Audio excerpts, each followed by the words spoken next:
नमस्ते दर्शकों, आज हम बात करेंगे ऐसी योगासन की जिससे आप नाभि को अपने अलाइन कर सकते हैं, यानी कि बॉडी के सेंटर में नाभि को ला सकते हैं। इसके साथ ही यह जो योगासन आज मैं बताने जा रहा हूँ, यह आपको मोटापा को भी घटाएगा और वजन को भी कंट्रोल करेगा। और इसके साथ ही अगर आप कब्ज या कई तरह की पेट दर्द की समस्याओं से भी जूझ रहे हैं तो यह आपका आज बड़ा ही महत्वपूर्ण सेशन होने जा रहा है। तो आइए आप हमारे साथ कीजिए उत्तान पादासन। उत्तान पादासन जैसा कि नाम ही पता लग रहा कि उत्तान का मतलब होता है उठाना और नाभि दोनों अर्थ होता है, और पाद का मतलब पाद, यानी कि हमें अपने पैरों को उठाना है। किस लिए? तो नाभि को अलाइन करने के लिए। तो यह तो इसके नाम से आप समझ गए होंगे। अब इसके करने की विधि से बताता हूँ कि पीठ के बल हमें लेट जाना है। तो आइए साथ ही साथ आप करते भी जाइए।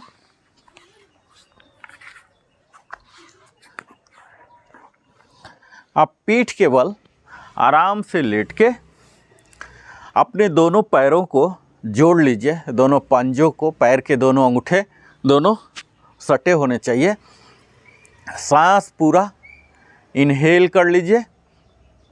कुंभक पूरा सांसों को लेके होल्ड कीजिए और फिर धीरे धीरे अपने दोनों पैरों को उठाना है और दोनों हथेलियों को ज़मीन में इस तरह से रखना है। अब आप धीरे धीरे उठाइए।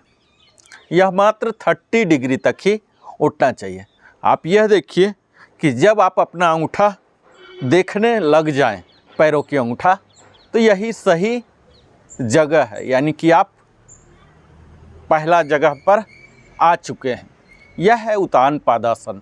यहाँ पर अगर आप मेरे साथ कर पा रहे होंगे तब देख पा रहे होंगे कि ये जो कोर एरिया है इस पर कितना जोड़ आ रहा होगा।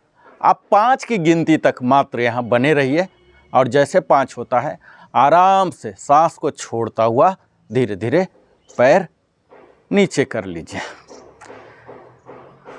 फिर थोड़ा सा नॉर्मल ब्रेथ, 2 से 3 ब्रेथ लीजिए और फिर उत्तान पादासन में ही और आगे हम चलते हैं। इस बार अपने पैरों को उसी प्रकार इनहेल करते हुए, होल्ड करते हुए 45 डिग्री तक रेज करेंगे। आइए, इनहेल कर लिया, होल्ड कर लिया और यहाँ उठा रहे।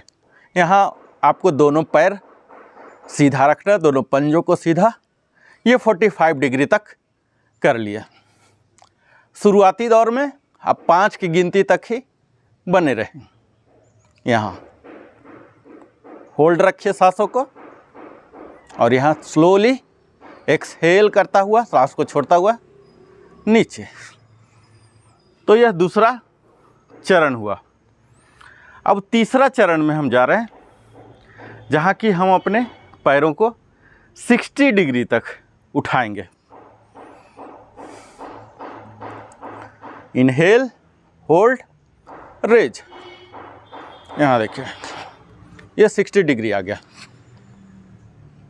यहाँ बने रहिए कुछ देर तक।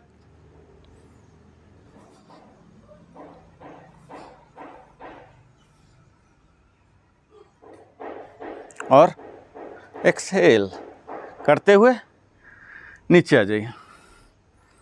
यह 3 वेरिएशन हमने आपको बताया। इन तीनों वेरिएशन में आप जो भी कर पा रहे हो, शुरुआती में आप 30 डिग्री ही करेंगे। 30 डिग्री कीजिए। फिर से आप देख लीजिए, ये 30 डिग्री का कोण हो गया। ये 45 डिग्री का कोण हो गया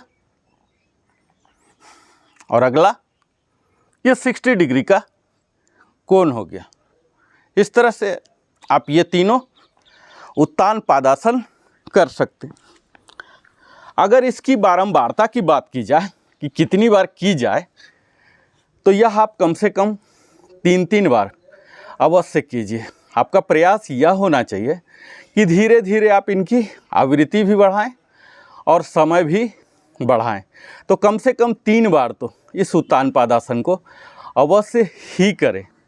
तब इसके जो संपूर्ण लाभ है, यानी कि आपके नाभि को, बेली बटन को बॉडी के सेंटर में ला देता है, जिससे हमारे कोर एक्टिवेट हो जाते हैं, हमारे कोर मसल एक्टिव हो जाते हैं, स्ट्रेंथ बढ़ जाता है। इसके साथ ही पेट की सारी समस्याएं, चाहे वह कब्ज से संबंधित हो या किसी भी प्रकार की हो, गैस की हो, सबसे आप निजात पा सकते हैं। यहाँ कुछ सावधानियों पर भी ध्यान आपको अवश्य ही देना चाहिए। आप हाल फिलहाल में किसी भी तरह के एब्डोमिनल ऑपरेशन से, सर्जरी से करवाए हैं या कमर दर्द से कराए हैं, तो यह आपको नहीं करना चाहिए, या कराने के बाद डॉक्टर से सलाह पर ही करनी चाहिए। तो इन तमाम सावधानियों को करते हुए, सावधानियों को बरतते हुए अगर आप सही तरीके से करते हैं, धीरे धीरे लंबे समय तक, धीरे धीरे आप 4-5 मिनट तक करने लग जाते हैं, तो निश्चित ही है आपके यह फैट लॉसेस और वेट लॉस में भी मदद करेगा। बहुत बहुत धन्यवाद हमारे साथ नरेंद्र कुमार वेलनेस कंसल्टेंट के साथ बने रहने के लिए।